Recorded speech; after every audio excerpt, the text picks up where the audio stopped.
Oh no!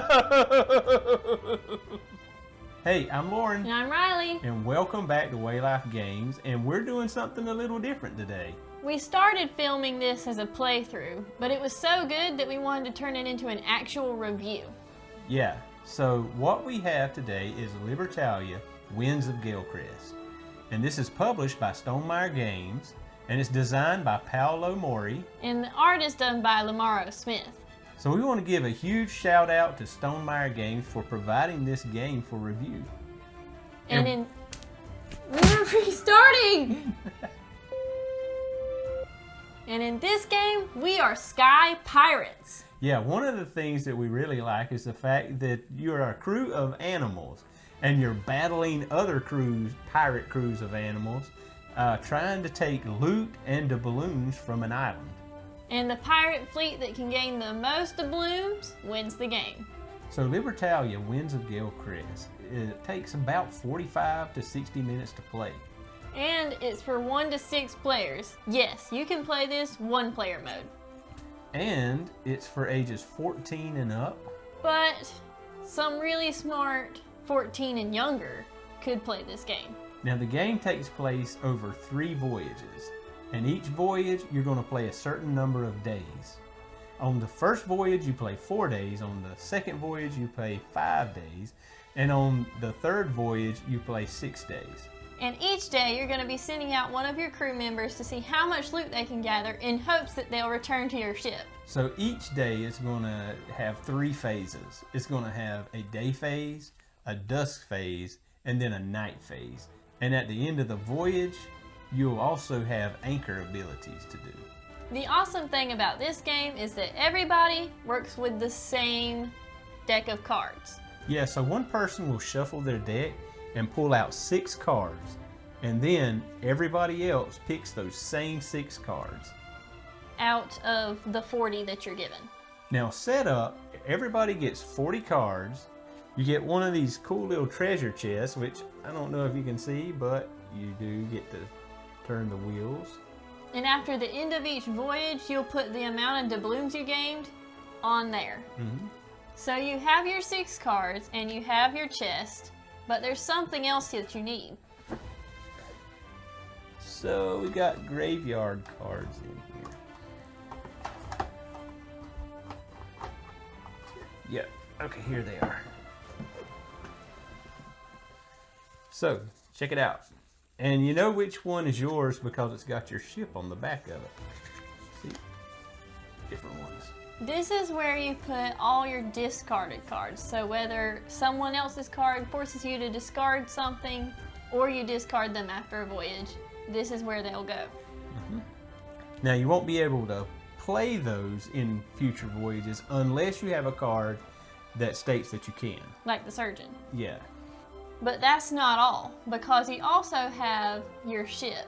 So when you send a crew member out and play their card, you go through the day phase, you go through the dusk phase, then you put them right in front of you, and that will be called your ship. Mm-hmm. So you just lay them out as you play them and as they return to you. That way you can keep track of who's on your ship and who has been discarded. Now there is a card in there. Oh, what was the name of that card? Oh, I love it. But it forces another player not to be able to put that crew member back in their ship. They have to discard it. Which one was that? I like that one. Oh, yeah. Brute. So Brute says you discard the rightmost character. And sometimes that's a good thing, sometimes it's not, because you also have loot tokens. There is the chest, the barrel, the hook, the saber, the amulet, the relic, and the map. And they each have their own special abilities. Some of them have dusk abilities and some of them are anchor abilities. And so the way you get loot tokens, so when everyone's crew member is on the island, and that's what these squares are for. When everyone's crew member is on the island, you go through the day phase, and on your card you're going to have a symbol for the day phase. That's the little sun. That's going to tell you what ability to do there. And not all cards have each phase there. but like this one does. So you would do that ability, and then it would go to the next player. Well, the player on the farthest right would then, after their turn, start the dusk phase. And they would do whatever ability is in the dusk phase. Neither of her cards have that ability. So, at that point, she would just pull a loot token from that day. She would. And then that can contribute to my final total at the end of the voyage.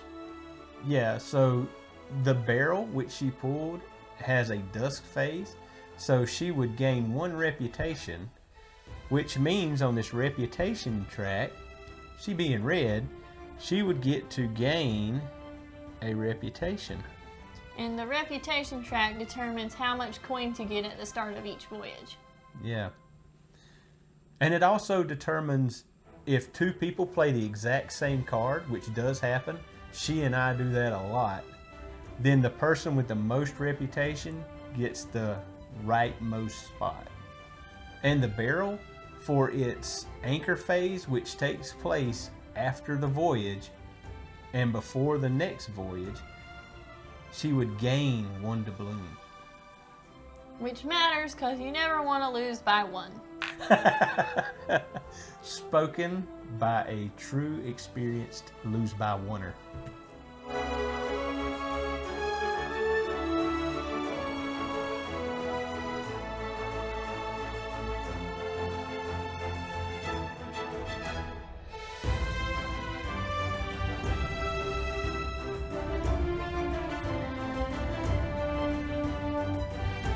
As we stated before, we do love this game.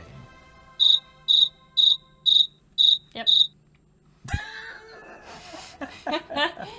We do love the animal characters and how each of them have their own personalities, but we also really love that we're all working with the same cards.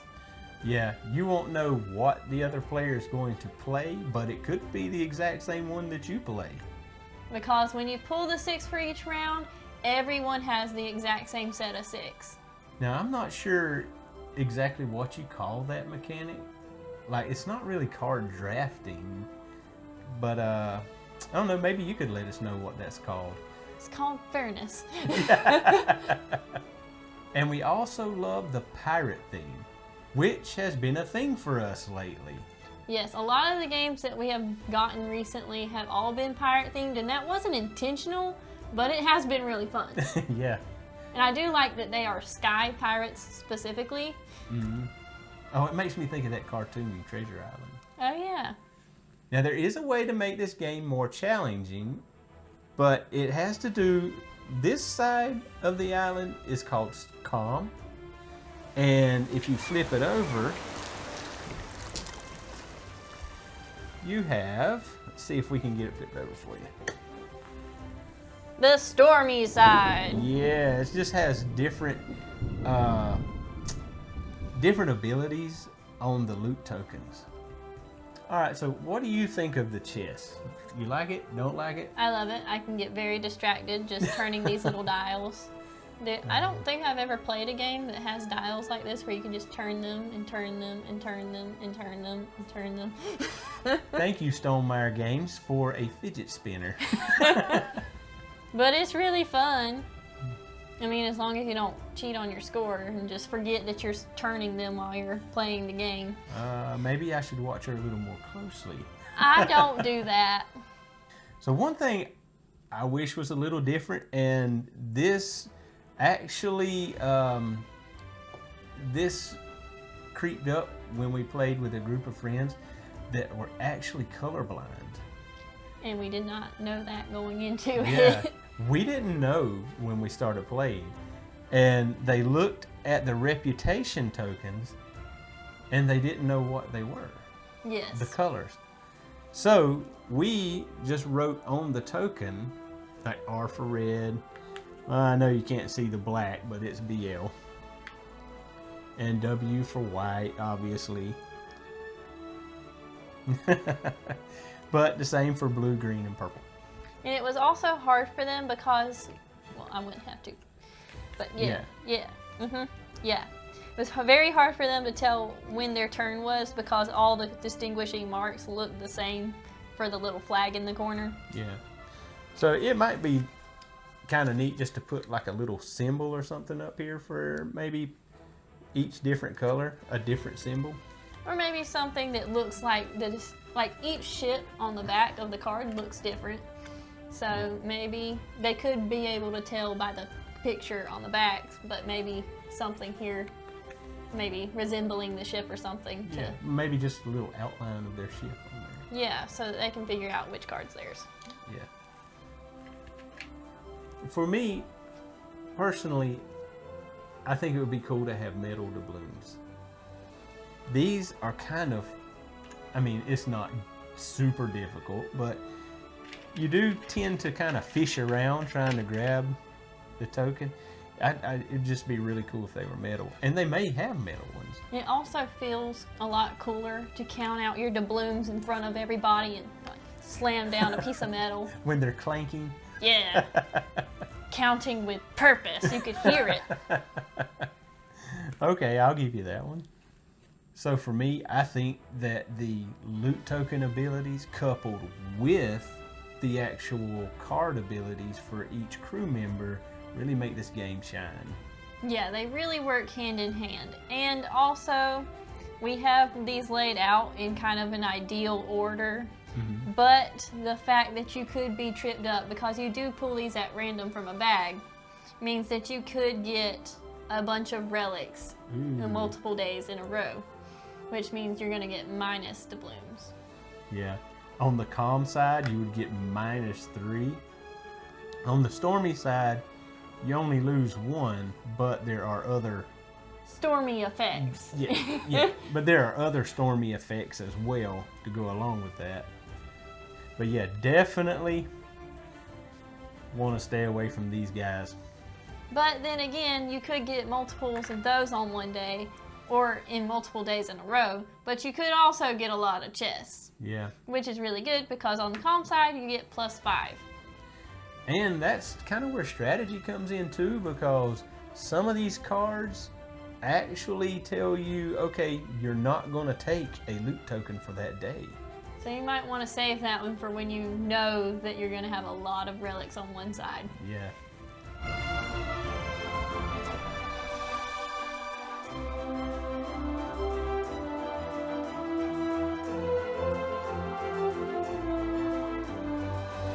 And there's also strategy because the person on the rightmost side of the island gets to pick their loot token first, and the person on the leftmost gets to pick last.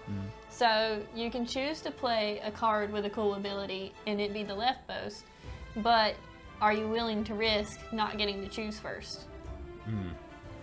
Yeah, that's a good point. So for Libertalia, the rules are simple and the gameplay is easy. And if it seemed way too hard to understand in our short review, it actually is a lot easier to understand when you're actually playing it. And this is a game that's really easy to learn while you play. Yeah, now we obviously didn't cover every rule that goes into the game, but again, they're not that hard. And Libertalia comes with a rule book for both multiplayer and the single player mode. Now we haven't played single player mode yet. We have played multiplayer obviously, but it's got to be fun. I mean, multiplayer is super fun, and I'm sure a lot of thought went into this one player as well. So check this game out for yourself at Stonemaier Games. And you can also get this game on Amazon. So if you're looking for a game to spice up your game night, this is the one. We think you would absolutely enjoy it. See you next time.